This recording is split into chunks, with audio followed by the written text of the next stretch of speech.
Et nous allons ensemble élever la voix avec autorité au nom de Jésus pour écraser la puissance de l'adversaire. J'invoque le sang de Jésus maintenant sur cette foule, sur ceux qui nous écoutent sur les ondes. Merci pour tout ce que tu as tiré ici à l'instant même. Merci pour le plan de victoire que tu prépares pour moi et pour le peuple. Sois béni Seigneur, notre Dieu, notre roi. Nous allons élever ensemble la voix pour invoquer le sang de Jésus, redoutable et puissant, pour détruire la puissance de la maladie, la puissance de la mort, la puissance des maléfices et la faveur de la restauration, de la guérison, de la bénédiction descendra ainsi sur nous. Invoquons ce sang précieux sur nous-mêmes et sur nos familles, sur ceux qui nous aiment, ceux que nous aimons. Ah, la force de Dieu est ici.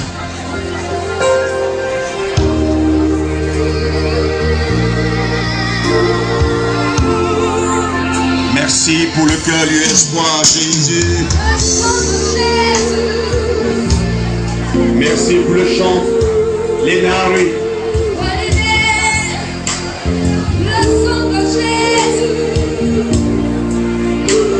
le restaure. Le sang de Jésus, le libère. Le sang de Jésus, le restaure. Il y a pouvoir dans le sang de Jésus. Il y a pouvoir dans le sang de Jésus. Il est dans le sang de Jésus. Il faut le sang de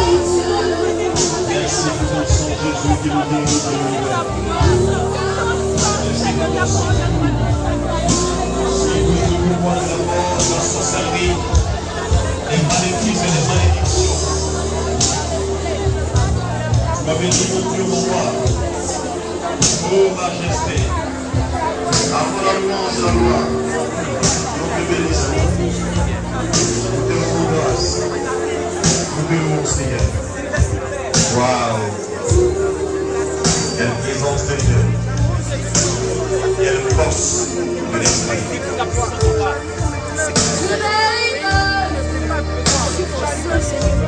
Mon adoration.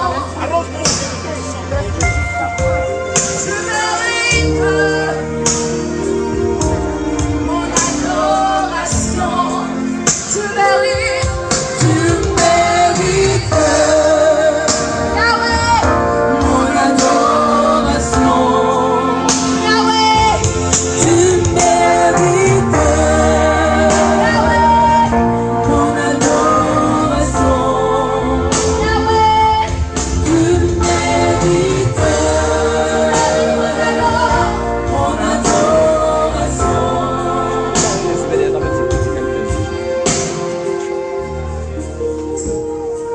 Seigneur, te dis merci pour ton onction qui coule, qui circule et qui bouge.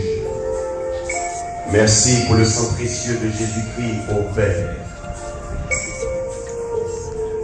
qui nous sanctifie, nous protège, nous sécurise absolument, nous guérit et nous délivre. Notre roi, notre Dieu, ton peuple qui t'aime, veut t'acclamer d'un cœur uni avec joie et foi. Et nous sommes de joie.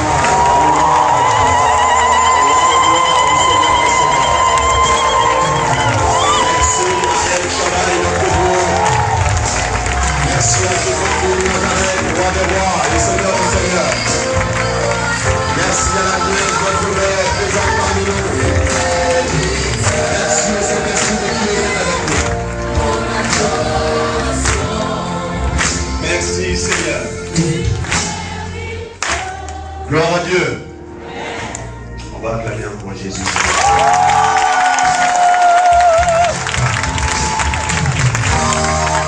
Merci. Au cœur du espoir, on va acclamer. On va acclamer le grand installé qui a fait le show tout à l'heure. C'est un grand homme. Amen. Nous apprécions la présence de Lena Harry, une personnalité du milieu des chantres que nous avons l'honneur de recevoir aujourd'hui. On va acclamer Jésus. Elle va prester tout à l'heure. Amen. On va s'asseoir. Je crois que nous vivons un grand moment parce que nous avons entamé ce jour par une messe. Beaucoup n'étaient pas là. Ceux qui ont suivi l'heure habituelle, le canon, sont arrivés à leur heure. Mais avant vous, le terrain a été préparé par le Seigneur à travers une glorieuse messe, présidée par le révérend Père Saint-Saint-Marie des Montagnes qu'on va acclamer. Nous avons commencé un séminaire de libération contre la sorcellerie qui va s'achever dans 2 semaines, dimanche prochain et dimanche prochain. Je voudrais aujourd'hui vous entretenir rapidement sur découvrir et vaincre les stratégies de l'adversaire. Quelqu'un peut dire Amen? Amen. Vous savez, je me réjouis de voir que le peuple de Dieu est de plus en plus éclairé par l'Esprit du Seigneur et expérimente la puissance supérieure de Dieu. Je ne crois pas, en tant que chrétien baptisé confirmé, que même si l'essentiel pour un chrétien c'est de connaître Dieu, de marcher avec lui, je ne pense pas qu'il soit prudent de négliger les stratégies de l'adversaire. Il est bon que le chrétien sache qui est son Dieu, qui est son roi, mais qu'il sache aussi comment est-ce que l'ennemi de nos âmes, avec ses ordres, complote contre nous pour nous amener à échouer. Quand nous savons ces manigances, ces pièges, nous sommes beaucoup plus aptes à remporter la victoire parce que nous maîtrisons les stratégies de l'adversaire. Et je voudrais, en ce jour béni, demander à l'Esprit de Dieu de nous éclairer pour vous dire l'essentiel de ce qu'il faut et que vos cœurs soient remplis de rage, de courage et que la puissance de Dieu passe par vous pour amener le Seigneur à remporter la victoire efficace contre les forces du mal. Quelqu'un va dire Amen très fort, s'il vous plaît. Il n'y a pas longtemps, j'ai reçu une documentation qui m'a rassuré dans le combat que nous menons. Il y a un homme distingué qui s'appelle Bénédicte Héron, prêtre catholique anglais, exorciste, qui a écrit un document sur Jésus. Et le thème est celui-ci: Jésus est le plus fort. Mais dans le cœur de l'ouvrage, il a expliqué beaucoup de réalités spirituelles. Je voudrais volontairement ne pas vous choquer, mais le révérend Père a expliqué quelque chose qui m'a blessé. Quelqu'un qui en temps normal va marcher et écraser les forces du mal. Cette personne était ignorante du combat spirituel. Elle était sincère envers Dieu, mais elle ignorait l'enjeu du combat spirituel. Malheureusement, cette personne européenne qui croit en Jésus est venue en Europe, est venue plutôt en Afrique d'Europe pour remplir une mission de la part de Dieu. Et un jour, des Africains sérieux lui ont dit: patron, il faut éviter de poser ton pied dans telle zone parce qu'on vient de voir des ossements desséchés bizarres là. C'est un médicament que les gens font pour paralyser les gens, pour les rendre malades. Il a dit aux gens: oh, excusez-moi, c'est des conneries ça. Ça n'a pas été un langage de foi. C'est-à-dire que devant une menace, un chrétien normal ne doit pas avoir peur.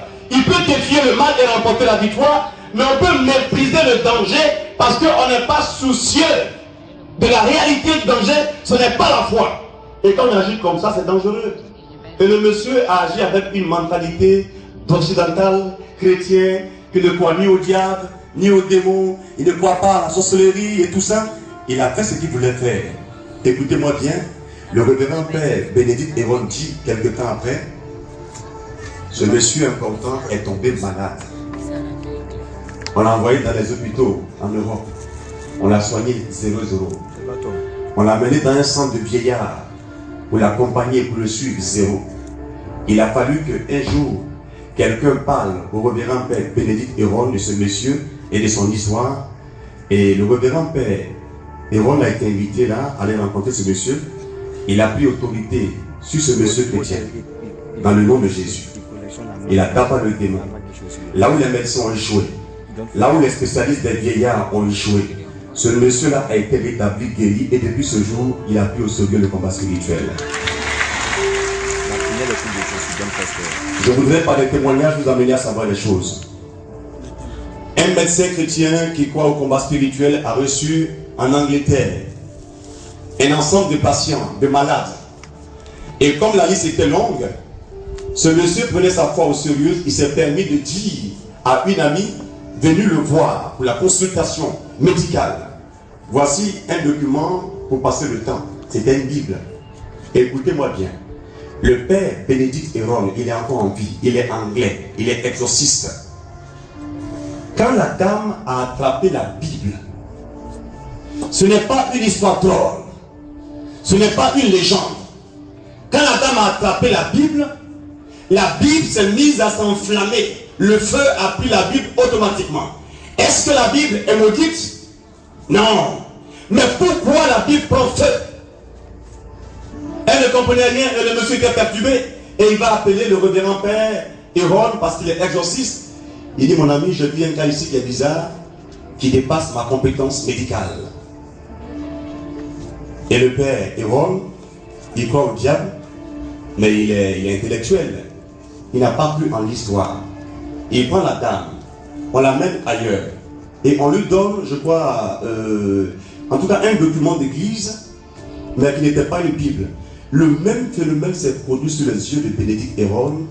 Le feu a embrasé le document. Héron était surpris, dépassé, mais il n'avait pas peur.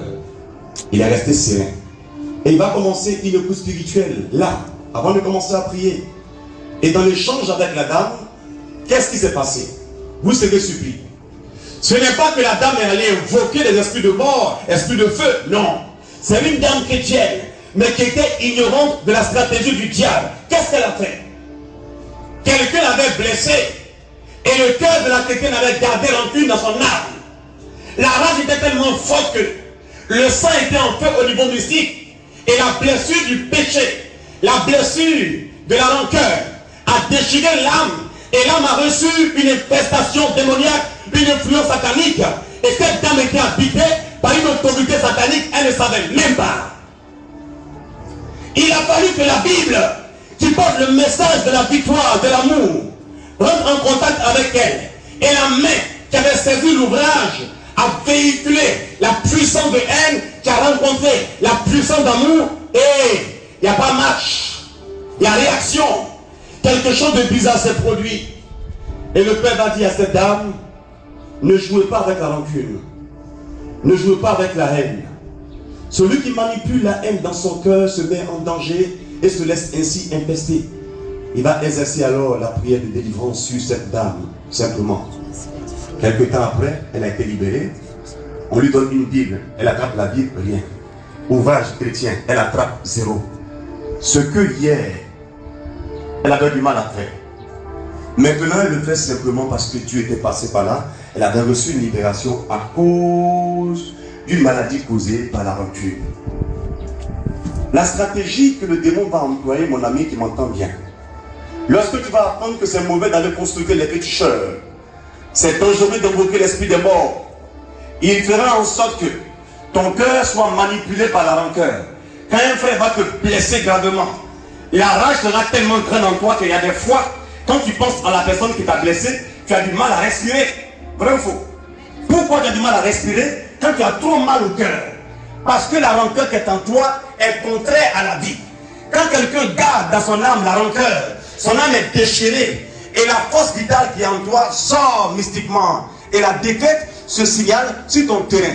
Il va arriver un temps, tu vas invoquer Jésus, commencer à combattre en esprit et en vérité. Tu vas dire, sang de Jésus, viens.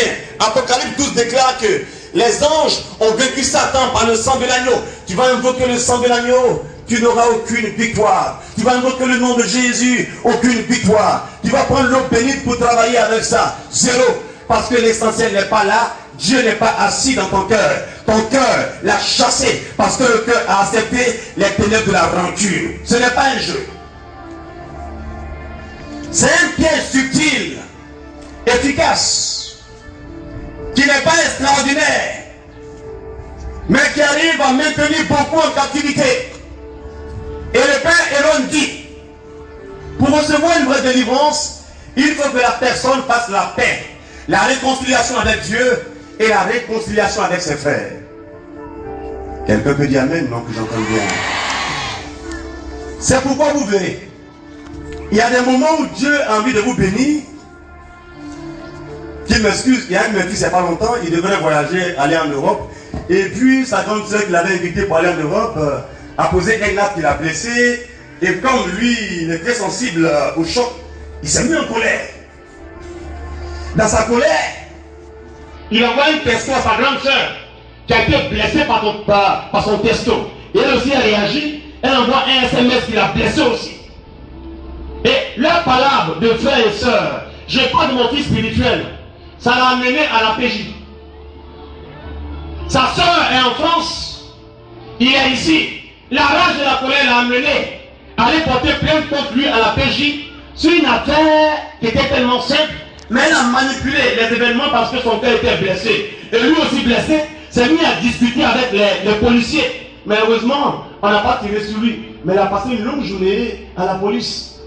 Et en parlant avec lui, j'ai dit, tu as vu, non? Le démon est tellement intelligent. À partir de rien, on peut réagir avec la colère, réagir avec l'orgueil. Et puis là, on est dans la rancœur. Et on n'arrive pas ainsi à calmer l'ardeur de Satan. Et on expérimente la défaite. Sa bénédiction a été ainsi volée. À cause de quoi? Une simple blessure intérieure. Est-ce que quelqu'un m'a compris? Sinon, tel que je vous vois, si quelqu'un vient à vous avec un canari noir, avec des plumes, des courriers bizarres, et puis lui-même apporter, un habit bizarre qui fait peur, et puis vous dit, je suis un petit chat initié à la sorcellerie, j'aimerais vous conduire à pratiquer la magie noire pour vous protéger.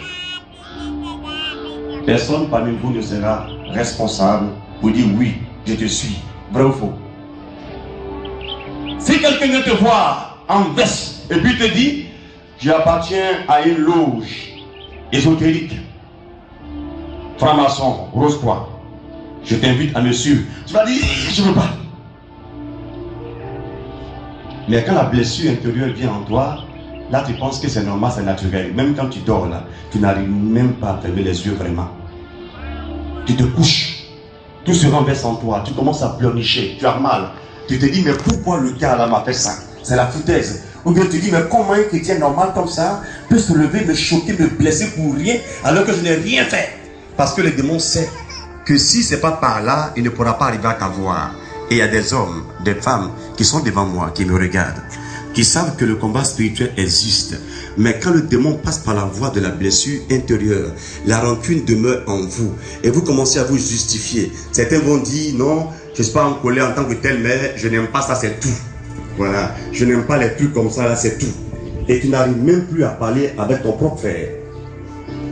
Mais tu as dit, je n'ai pas souhaité la mort à ce frère-là. Mais entre lui et moi, c'est fini. Oh, vous avez le même sang. Le sang.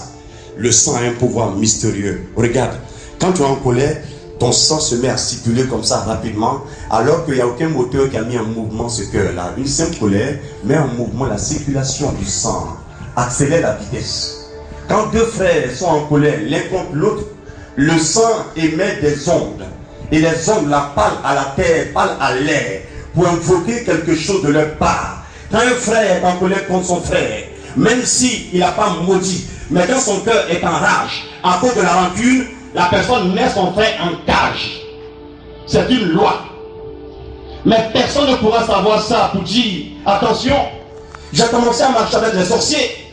Tu vas te dire, ah, comme j'ai jamais été initié, jamais invoqué les démons, je ne suis pas concerné. Or, beaucoup parmi vous sont en cage, emprisonnés par Satan, mais ils ne savent même pas ça. Eux-mêmes se lèvent la nuit, ils prennent l'autorité au nom de Jésus, ils d'abattent les démons par leur bouche, ils parlent, ils sont en chaleur eux-mêmes. La sueur vient sur eux, ils sont heureux parce qu'ils sentent qu'ils ont prié. Tu as prié, tu as crié, mais ce que tu as fait n'a aucun impact spirituel parce que les choses spirituelles se règlent au niveau spirituel avec la vérité des mystères. Je t'appelle à te ressaisir rapidement aujourd'hui, en ce dimanche béni, où la messe a été célébrée. Il faut commencer à courir à l'intérieur de ton âme pour aller saisir le poison qui a été là, déposé, arrache-le et jette-le. Alléluia. Alléluia. Amen. Si vous voulez faire une expérience, lorsque quelqu'un est en palabre avec son père ou sa mère, si tes amis, tes hôtes t'encouragent à en vouloir à ton père ou à ta mère, pendant qu'ils te parlent, tu sens une chaleur particulière, tu es un peu heureux, ça va.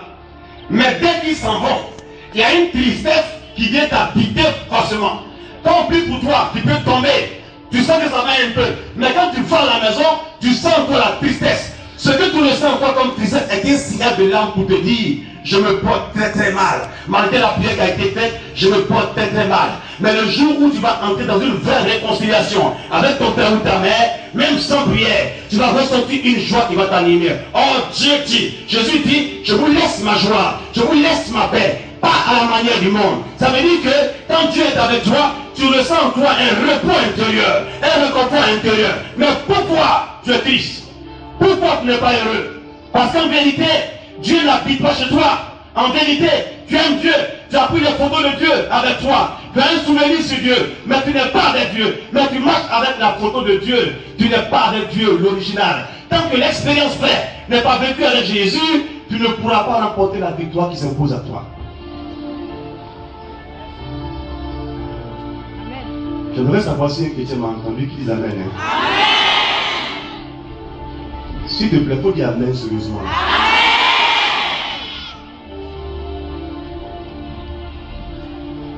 C'est pourquoi aujourd'hui, nous allons faire une repentance ensemble, demander à Dieu de nous visiter. Il y a des gens qui disent qu'ils sont envoûtés. Je comprends votre histoire. Ce que j'ai dit est vrai. Mais il y a aussi que ce que vous pensez peut être aussi possible. Ça veut dire qu'on peut arriver à envoûter des gens. Mais j'aimerais vous rassurer. Je vais vous dire maintenant et tout de suite les conditions pour qu'un envoûtement puisse prospérer. Amen. Pour que quelqu'un puisse envoûter efficacement, il faut qu'il y ait un lien de famille. S'il n'y a pas un lien de famille par le sang, il faut qu'il y ait un lien de famille par alliance. Est-ce que vous comprenez? Vous n'avez rien compris.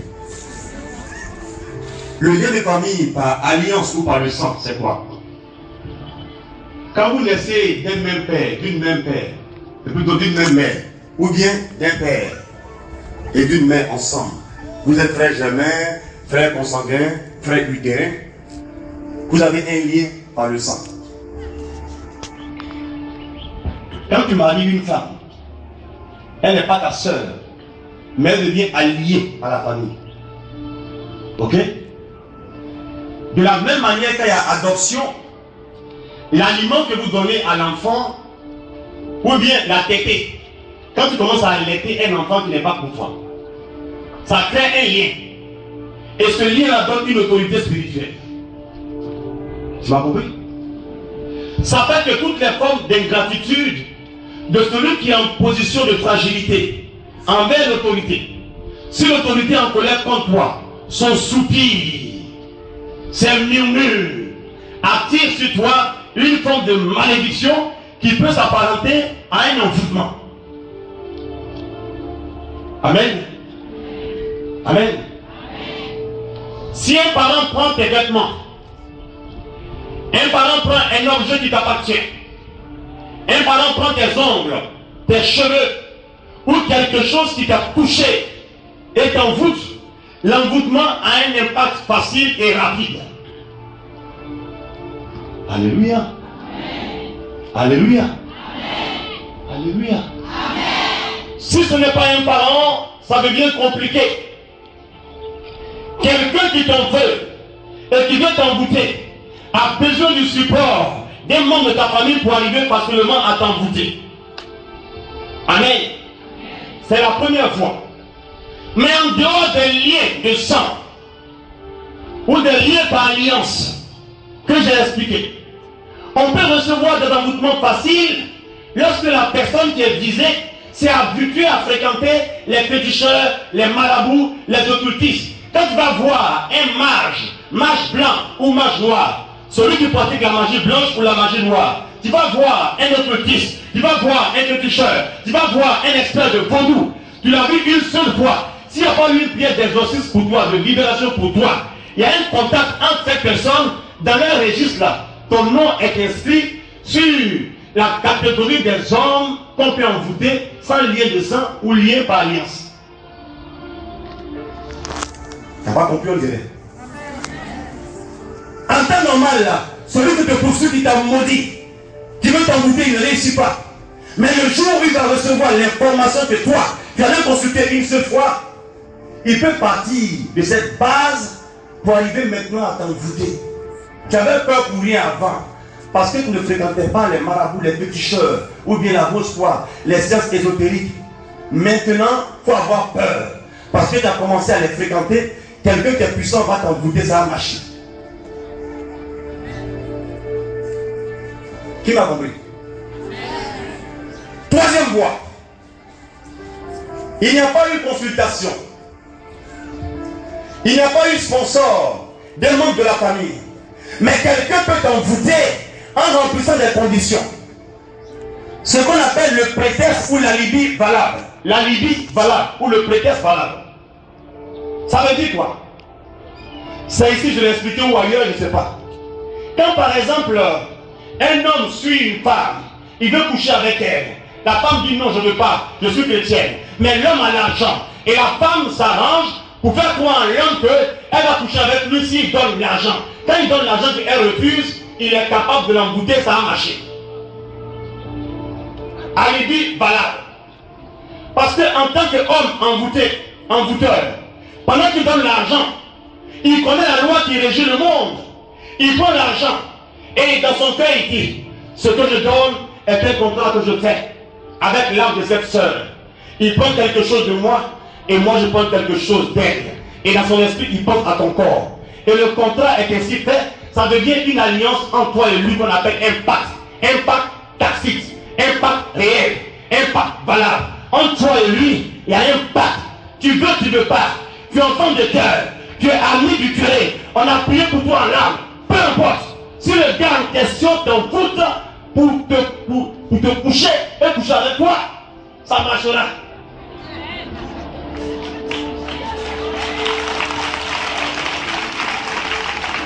Mais ne commence pas à avoir peur. Parce que quelqu'un te poursuit depuis longtemps pour coucher avec toi, tu as dit non, non, je ne veux pas. Et après il dit bon, c'est pas grave, tu es une fille sérieuse, mais tiens l'argent, tiens l'argent, tiens l'argent. Et tu commences à prendre son argent et tu commences à avoir peur pendant que je te parle pour te dire ah, est-ce que l'argent du monsieur que j'ai pris là, ça n'a pas marché sur moi maintenant? Sois tranquille mon frère, ma soeur. Le monde spirituel est organisé. Quand deux choses se ressemblent, ce n'est pas forcément la même chose. Le Seigneur a dit d'envoyer les biens mal acquis dans sa maison. Ça est dans la Bible. Quand le Seigneur envoie son peuple en guerre vers les peuples païens, Dieu donne autorité pour dépouiller ses peuples et de prendre leurs biens. Sois tranquille mon ami, dis Amen.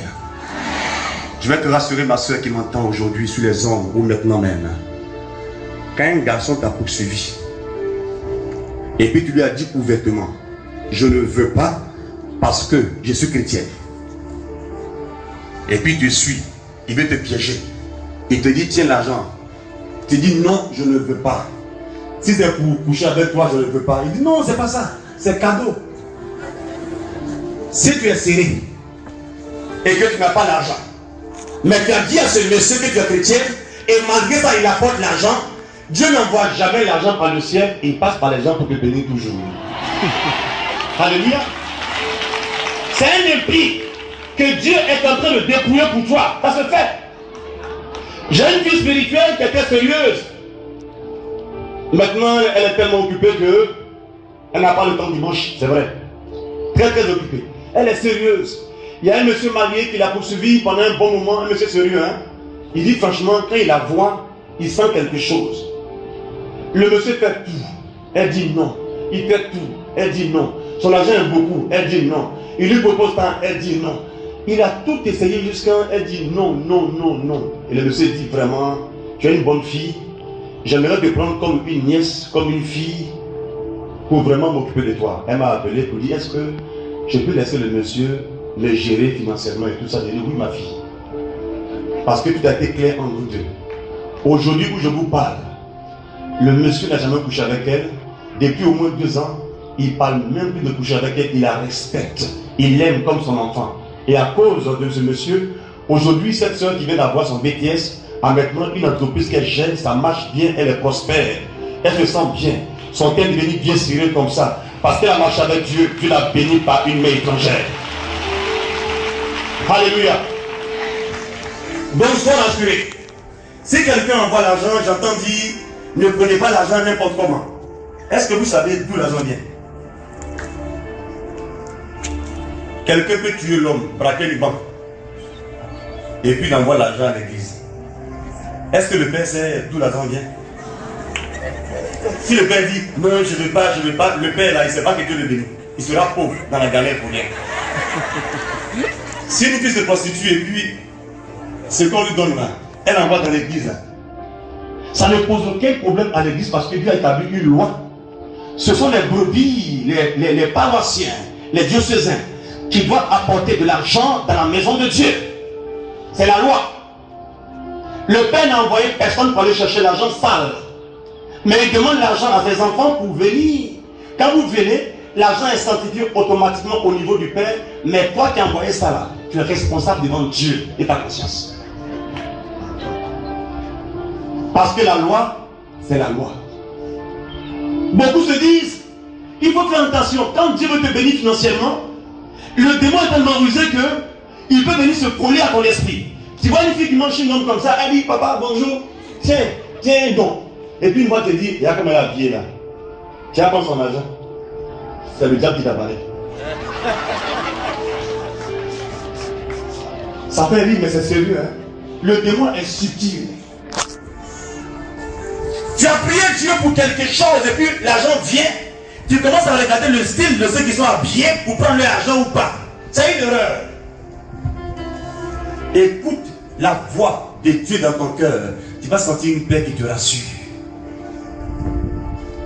Donc ma soeur, l'argent du monsieur que tu as bouffé là, tu as pris ça pour faire quête à la messe. Plusieurs fois. Il ne faut pas avoir peur. Comme tu as dit au monsieur que tu ne veux pas coucher avec lui parce que tu es chrétienne, qu'il aille voir les féticheurs les plus redoutables. Plus il va t'envoûter, plus tu sauras que tu ne l'aimes pas du tout. Ça ne marchera jamais. Parce que la loi est la loi. Ça ne marchera jamais parce que la loi est la loi. Quand tu présentes devant l'homme qui veut t'envoûter, ta position actuelle et ce sur quoi tu te bases pour t'engager avec lui, le contrat se fait sur la base de la vérité. Tu lui as dit, mon ami, je ne couche pas avec toi parce que je suis chrétienne. Donc, c'est une chrétienne qui vient rencontrer une personne qui veut donner l'argent. Point. Mais beaucoup de sœurs ne font pas ça. Elles font comme s'il reste un peu, elles vont dire oui. Pour que le monsieur se baisse pour apporter beaucoup d'argent. Même si c'est la fille de Marcel Blé, de Robert Manawa, Dieu connaît la loi, il respecte l'homme et la loi qu'il a établie. Le démon est méchant, mais il connaît la loi. Il fera exprès pour que les gens arrivent à t'envoûter. Et en plus, il fera faire savoir à tout le monde que cette personne-là est catholique, chrétienne. Elle est fille de telle personne. Mais malgré ça, on l'a envoûtée. Pour faire croire que le pouvoir de Dieu est supposé mais n'est pas réel. Le démon est rusé, c'est pourquoi il s'appelle le malin. Il vous blague, il vous manipule pour faire croire que vous êtes ce que vous n'êtes pas. Il fait voir un danger où il n'y a aucun danger. Et il fait voir l'absence du péril ou là où il y a un danger réel. Vous devez commencer à savoir, pour savoir comment marcher et avancer avec Dieu. Dis-moi Amen si tu as entendu bien. C'est comme toi aussi mon frère, tu as entendu prêcher l'évangile plusieurs fois. Et ça, beaucoup ne savent pas ça. Quand tu travailles dans une entreprise, quelqu'un te fait confiance. Tu vas voir qu'autour de toi, des amis non chrétiens se débrouillent un peu pour retirer de l'argent indu, sans lui aller patron. Et puis toi aussi, tu te dis, bon, t'as pas mieux voler en tant que tel, mais quand on travaille dans un milieu, il y a quand même des avantages qu'on peut avoir, c'est vrai. Mais on ne se donne pas des avantages nous-mêmes. Quand tu commences à le faire, ça marche pour toi. Tout marche bien. Mais tu es chrétien, les gens te voient. Le démon sait que tu es chrétien. Ce que tu as pris comme argent dans l'entreprise là, c'est une ouverture générale sur toutes les formes d'envoûtement possibles. Dans ta famille là, si tu as un frère qui est méchant, qui est contre toi depuis des années, il a tout fait, ça ne marche pas contre toi. Mais le jour où tu vas voler ton patron dans l'entreprise, le jour là seulement là, l'argent qui a été pris devient une porte ouverte. Si quelqu'un est éclairé dans ta famille qui est mystique, qui sait qu'il y a une ouverture, toi là, si tu envoûtes pour te rendre malheureux, pour te rendre pauvre, pour te rendre stérile, pour te rendre encore, comment on appelle ça, fou, ce qu'il veut là, quand il va faire, ça va marcher. Pourquoi? Parce qu'il y a une ouverture en pleine conscience. Si vous voulez aller faire des enquêtes, vous allez voir que c'est comme ça. Je dis souvent aux gens, il y a des gens qui ont perdu le sang du sacré. Ils viennent jusqu'à dans l'église et puis volent. Oui, ils sont assis là comme ça. La messe a lieu, quelqu'un se lève pour aller prendre l'Eucharistie et puis ils volent l'argent. 1000 francs, 10 000 francs. Et puis ils se cachent. Ah Seigneur, merci, tu m'as béni. Des gens comme ça, on peut les envoûter parce qu'ils ont commis le sacrilège. Il y a des gens qui promettent l'argent à Dieu pour un prêtre qui est ordonné, qui est consacré. Et puis en route, ils changent de point de vue, ils en ont acheté habits. Et puis ils prennent la moitié. Et puis ils donnent au prêtre. Or, dans ton cœur, à la maison, tu as dit, je vais donner ça. C'est une loi. Allez lire Actes des Apôtres, vous allez voir. Il y a deux hommes qui avaient l'argent. Anani et Saphira. C'est un couple. Leur propre argent là. Les apôtres ont demandé une part d'argent. Et puis ils ont apporté l'argent qu'il ne fallait pas. On leur a demandé, est-ce que c'est tout l'argent qui est là? Ils ont dit oui, c'est tout l'argent qui est là. Pierre dit, comme tu as menti à moi Pierre, tu as menti à Dieu. Vous allez mourir. Aïe. Bon, j'ai mon argent. J'ai travaillé. Avec mon argent. Avec mon argent. Je n'ai pas volé. Mon argent. Je viens voir le curé pour apporter une partie. Il me demande, mais est-ce que c'est tout l'argent là qui est là? Il dit, curé, c'est tout. J'ai pas l'argent. Et puis curé dit, je vais mourir. C'est méchant, non? Eh bien, le Nouveau Testament, c'est pas Ancien Testament, le Nouveau Testament, Actes des Apôtres, dit, Saphira, Anani, les deux sont morts. La malédiction les a frappés parce qu'ils ont fait une ouverture de péché grave qu'on appelle sacrilège. Vous avez compris? Si dans vos vies il y a ces ouvertures-là, ne soyez pas troublés. Si quelqu'un a envie de vous envoûter, il va réussir tranquillement, quoi. Vous ne savez pas agiter. Mais si vous voulez que ça change, vous devez changer d'attitude immédiatement. Quelqu'un peut dire Amen, non? C'est pourquoi des gens vous disent, surtout nos frères évangéliques disent que quand tu fais des offrandes efficaces, la malédiction est ôtée de ta vie. En fait, c'est une partie de la révélation qui est là. C'est vrai. Quand ton cœur n'est pas attaché à l'argent, On n'arrive pas à t'envoûter sur la base de l'argent. Tu as compris, non? Celui qui est habitué à donner se libère de l'esprit de cupidité. Donc, on n'arrive pas à l'envoûter. Mais ça ne veut pas dire qu'il doit être bête ou imbécile. Ça veut dire qu'il a des enfants, non? Il donne tout son argent, et puis il dit, il donne aux gens. Si les enfants souffrent, ce monsieur sera responsable devant Dieu. Mais quand ton cœur n'est pas attaché à l'argent, on ne peut pas te maudire sur la base de l'argent. Tu as compris? Si tu n'es pas attaché au sexe, on ne peut pas profiter du sexe pour te maudire, ça ne marchera pas. Alléluia. Si tu as du respect pour tout ce que j'ai signifié plus haut, il n'y a pas d'ouverture par rapport aux parents, par rapport à tes amis, à ceux qui te draguent, ceux qui te suivent, par rapport à tes patrons, tes loyales. Quand vous lisez Daniel 6, la Bible dit que les gens étaient en train de comploter contre Daniel. Et la Bible dit en Daniel 6 que les gens ont tout fait, mais en termes de probité, il n'y avait rien à reprocher à Daniel. Rien à reprocher. C'est pourquoi leur complot n'a pas réussi. Ils sont allés utiliser le roi contre Daniel, mais Daniel est sorti vainqueur. Leur mannequin de sorcellerie n'a pas réussi. Quelqu'un peut dire amen, hein?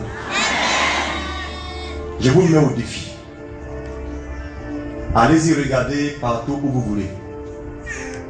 Je termine par un dernier point de stratégie du diable.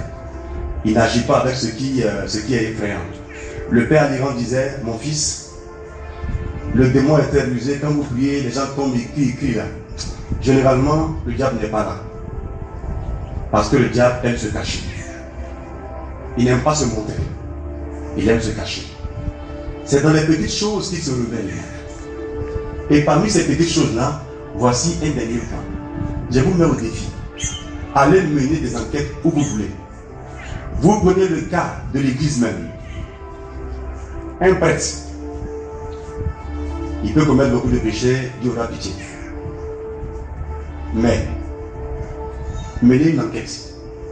Si un prêtre est impoli envers son évêque, s'il est impoli avec un évêque, il va finir mal sa vie. Qu'il soit brillant, qu'il prêche bien, il va finir mal sa vie.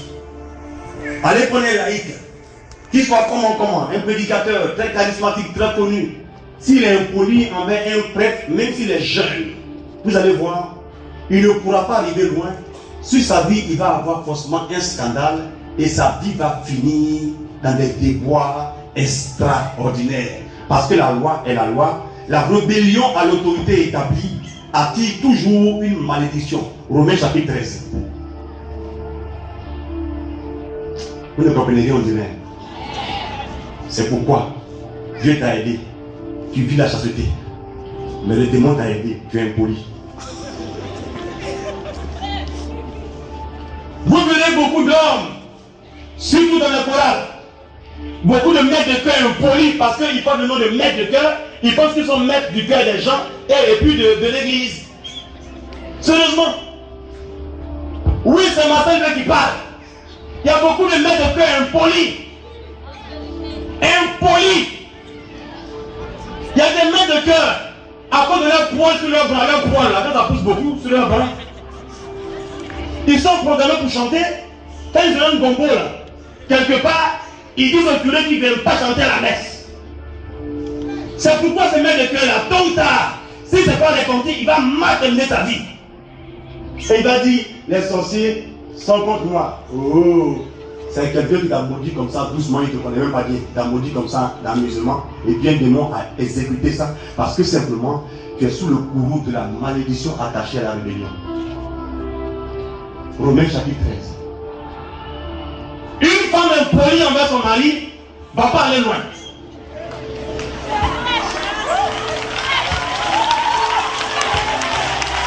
C'est la rébellion. Remarquez, un homme à l'argent, les affaires marchent un peu, ça marche pour elle, mais si sa femme est impolie et puis elle parle de son mari drôle, même s'il n'est pas au courant, il va arriver un temps, la galère va commencer à frapper la famille. Parce que ce qu'elle fait là, ça expédie les bénédictions. Mais la femme qui sait se taire, qui est vertueuse, qui sait être obéissante, elle attire une protection, une faveur extraordinaire dans la famille. C'est pourquoi la Bible dit que heureux est l'homme qui a trouvé une femme vertueuse. Un poète disait, il est mieux de ne pas être marié que d'être mal marié. Même si bientôt en Côte d'Ivoire, les gens veulent prendre une loi pour nous préparer au PD. Non, nous on est prédicateurs de l'évangile. On n'est pas là pour la confusion. L'église catholique dit, l'homme est le chef de la famille. On dit point. On parle de Jésus fort.